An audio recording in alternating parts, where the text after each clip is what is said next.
வணக்கம் மக்களே, இது ரம்மிலாவின் ஆர்கானிக் கார்டன். இன்றைக்கி நம்ம என்ன பார்க்க போகிறோன்னா முருங்கை மரம் ரீபாட் தாங்க பார்க்க போகிறோம். ஏற்கனவே நான் உடச்சிட்டேன், அதை நான் வீடியோ எடுக்கலை. இங்கே பாருங்கள், நம்மக்கிட்ட 2 மரம் இருக்குது தொட்டியில். அது ஃபஸ்ட்டு நம்ம ஒன்று மட்டும் இதை நம்ம பண்ணுவோம். நான் எப்படி பண்ணுறேன்னு உங்களுக்கு காட்டுறேன் வாங்க. இது வரலாம் முருங்கை மரம் ரீபாட் யாரும் பண்ணியிருக்க மாட்டாங்க. நோண்டிட்டு உரம் மட்டும் தான் அடியில் போட்டிருப்பாங்க. நம்ம ஃபுல்லாகவே எடுத்து எட்டை வச்சுட்டு நம்ம பண்ணலாம். இதை ஃபஸ்ட்டு எடுத்து நம்ம வச்சுக்குவோம். இப்போ பார்த்திங்கன்னா இது வந்து உயிர் ஒரு கலந்த மண், மக்கின சாணி. இது வந்து 1.5 மாதம் மக்கின சாணி.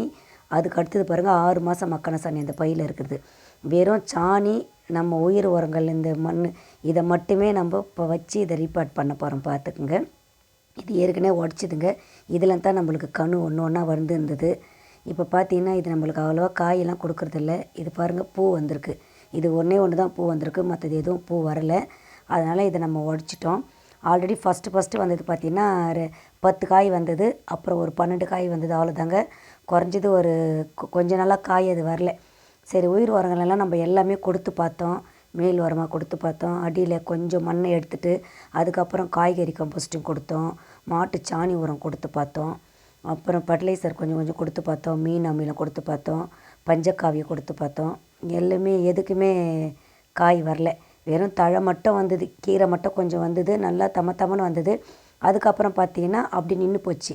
அந்த ஒடிச்சு விட்டது வந்து கொஞ்சம் தான் வந்தது. அதுக்கப்புறம் அந்த கொஞ்சம் தழை வந்தது, அதுக்கப்புறம் அது வரவே இல்லை. சரி, நம்ம இது ரீபாட் பண்ணிடலாம்னு சொல்லிட்டு பாருங்கள் தூக்கி வச்சாச்சு. இதுக்கப்புறம் இது அடியில் எல்லாத்தையும் மொத்தமாக சுரண்டி நம்ம எடுத்துடலாம். ஏன்னா அடியில் வந்து நிறைய மண்புழுக்கள் வேறு இருந்தது. அது எல்லாத்தையும் நம்ம நோண்டி கொஞ்சம் கொஞ்சமாக எடுத்துட்டு, ஓட்டை ஆல்ரெடி நம்ம போட்டு வச்சுருக்கோம். அந்த ஓட்டை தான் அதில் இருக்குது. அதனால் எவ்வளோ காஞ்சி போயிருக்கு பாருங்கள் மண். ஏன்னா அவ்வளோ தூரம் நம்ம ஓட்டை போட்டு வச்சுருக்கோம் தண்ணீர். இப்போ பார்த்தீங்கன்னா நம்ம தழை சத்து ஃபஸ்ட்டு அடியில் கொட்டிக்கலாம். தழையை ஃபுல்லாக கொட்டிட்டா நம்ம தண்ணி வர்றதுக்கு வந்து ஈஸியாக இருக்கும். அடியில் ஃபுல்லாக தழையை கொட்டிட்டு அப்புறம் உயிர் உரங்கள் நம்ம சேர்த்து வச்சுருந்தோம் இல்லையா, உயிர் உரங்கள்லாம் இதில் மொத்தம் 3 உயிர் உரங்கள் போட்டு வச்சுருக்கேன். அதை சேர்த்து வச்சுருக்கேன். அதை கொட்டிட்டு அதுக்கப்புறம் பார்த்திங்கன்னா வெறும் சாணி நம்ம வந்து தண்ணி கொஞ்சம் ஊற்றி மக்க வச்சுருக்குறோம்.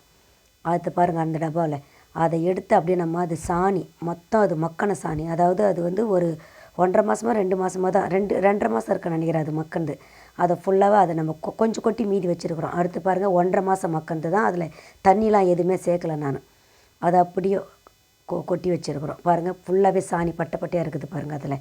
அதை நம்ம கொஞ்சம் மட்டும் போட்டுட்டு மீதி கொஞ்சம் நம்ம எடுத்து வச்சுப்போம். ஏன்னா அப்புறமா கொஞ்சம் சேர்க்குறதுக்கு இதை போட்டுட்டு இதுக்கப்புறம் என்ன பண்ணோம், இன்னும் கொஞ்சம் அந்த உயிர் உரம் கடந்து இல்லையா, அதை கொஞ்சம் கொட்டிட்டு இதில் கொஞ்சம் அள்ளி போட்டுக்கின்னு இதை நம்ம கொஞ்சம் கொஞ்சமாக தட்டி அந்த மண்ணை எல்லாம் கொஞ்சம் கொஞ்சமாக எடுத்துட்டு, ஏன்னா அதிகமாக மண் இருக்கக்கூடாது.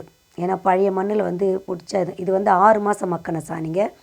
6 மாதம் மக்க வச்சு நல்ல உரம் பிளாக் கலர் இருக்குது பாருங்கள். இதை கொஞ்சம் நம்ம போட்டுக்கின்னு அடுத்தது என்ன பண்ணுறது, இதுலேயும் கொஞ்சம் எடுத்து வச்சுட்டு இது தட்டுவோம். ஃபஸ்ட்டு மண்ணெல்லாம் கொஞ்சம் எடுத்துகிட்டு எல்லாத்தையும் இது பண்ணிவிட்டு தட்டிட்டு வைப்போம். அந்த வேர் பாருங்கள் எப்படி இருக்குது பாருங்கள். வேருங்கெல்லாம் குட்டியாக தான் வந்திருக்கு. ஏன்னா நம்ம வந்து தண்ணி கேனில் தானே வச்சுருக்கோம். குட்டிகிட்டே வந்திருக்கு. அந்த வேரை இன்னும் கொஞ்சம் சல்லி வேர் விட்றதுக்காக தான் நம்ம அடியில் உயிர் உரங்கள், மாட்டுச்சாணி முழுக்க இதில் மண்ணே கிடையாதுங்க. ஃபுல்லாகவே உரம்தான்.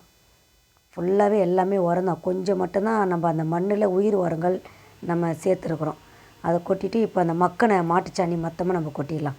இது வந்து நிறைய இருக்குது, அதனால் கொஞ்சம் அள்ளிடலாம்.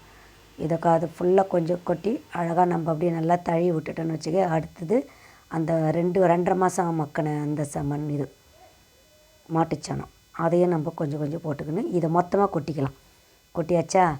இப்போ ஃபுல்லாக தழுவி விட்டுட்டு இங்கே பாருங்கள், ஆல்ரெடி நம்ம அடியில் என்னென்ன போட்டிருக்கோம், ஒவ்வொன்றா போட்டிருக்கோம். அதுக்கு மேலே பழைய மண் கொஞ்சம் லேயர் எடுத்து போடுவோம். இந்த மண் ஏன் போடுறோன்னா, அடியில் நம்ம போட்டிருக்குது எல்லாமே மக்கின உரம், மக்காத உரம், நம்ம உயிர் உரம் கலந்த மண் போட்டிருக்கோம் இல்லையா. அதனால் இது கொஞ்சம் பழைய மண் நம்ம கொஞ்சம் போட்டுட்டு இதுக்கப்புறம் என்ன பண்ணேன்னு பார்த்தீங்கன்னா, இன்னொரு வேலை இருக்குது நம்மளுக்கு. பாருங்கள், நான் இன்னொரு தொட்டி சொன்னேன் இல்லையா, அந்த தொட்டி. இந்த தொட்டி எப்படி பண்ணமோ அதே மாதிரி தான் இந்த தொட்டியை நம்ம பண்ணி வச்சுருக்குறோம் ஆல்ரெடி. இதையும் உடச்சிட்டு இதில் பாருங்கள் சுத்தமாக கீரையை இந்த சைடில் ஒரு கீரை கூட இருக்காது. இந்த சைடில் இதில் சின்னதாக கீரை இருக்கும், இதில் இருக்காது.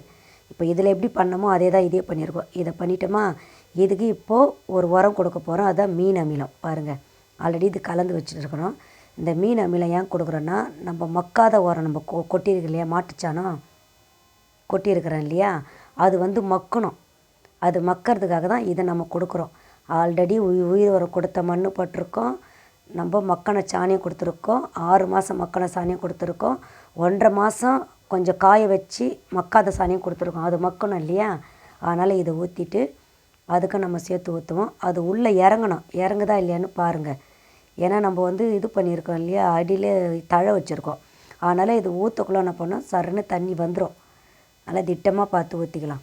அது பார்த்திங்கன்னா மஞ்சள் நம்ம உடச்சி விட்டோம் இல்லையா, நம்மக்கிட்ட பச்சை சாணி கிடையாது, அதனால் நம்ம மஞ்சள் வச்சுக்கிறோம். கொஞ்சம் கொஞ்சமாக அதில் மஞ்சள் தடவிட்டு, ஏன்னா இது வந்து மஞ்சள் வந்து இப்போது இந்த நோய் வந்து அதிகமாக அதில் வந்து ஒரு மாதிரியாக, இப்போ மழை பெய்யுது சென்னையில் அதிகமாக, ஒரு நாள் விட்டு ஈவினிங்கில் பார்த்திங்கன்னா தொடர்ந்து மழை பெஞ்சினே இருக்குது.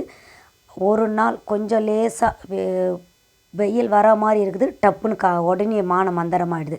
அதனால் கிளைமேட் எல்லாம் நல்லா இருக்குது. அதனால் இந்த கிளைமேட்டில் நம்ம மாற்றி வச்சா சூப்பராக வரும் நம்மளுக்கு. அதுக்காக தான் நம்ம வேரோடு வெளியே எடுத்துகிட்டு நம்ம எல்லாம் பண்ணி வைக்கிறோம். அதனால் இந்த மழை அந்த தண்ணி அதில் பட்டுச்சுன்னாவோ அதில் ஊறி ஒரு மாதிரி அழுகுன மாதிரி ஆகிடும். நம்மளுக்கு வந்து பக்க கிளைகள் எதுவுமே வராது. அதனால் இந்த மஞ்சளை தடவினா அந்த கிருமி எல்லாம் வராது, அழுகல் இருக்காது.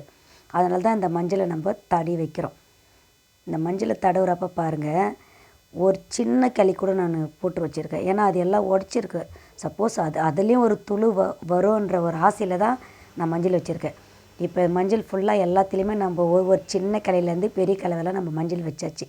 இதை நம்ம என்ன பண்ண போகிறோன்னா, எடுத்து ஒரு ஓரமாக தான் நம்ம வைக்க போகிறோம். அது எந்த இடம்னா இந்த இடத்துல தான் நம்ம வைக்க போகிறோம். வணக்கம் மக்களே, இந்த வீடியோ உங்களுக்கு பிடிச்சிருந்தால் லைக் பண்ணுங்கள், கமெண்ட்ஸ் பண்ணுங்கள், மறக்காமல் பெல் பட்டன் அழுத்துங்க. மறக்காமல் சர்ப்ரைஸ் பண்ணுங்கள். தேங்க்யூ.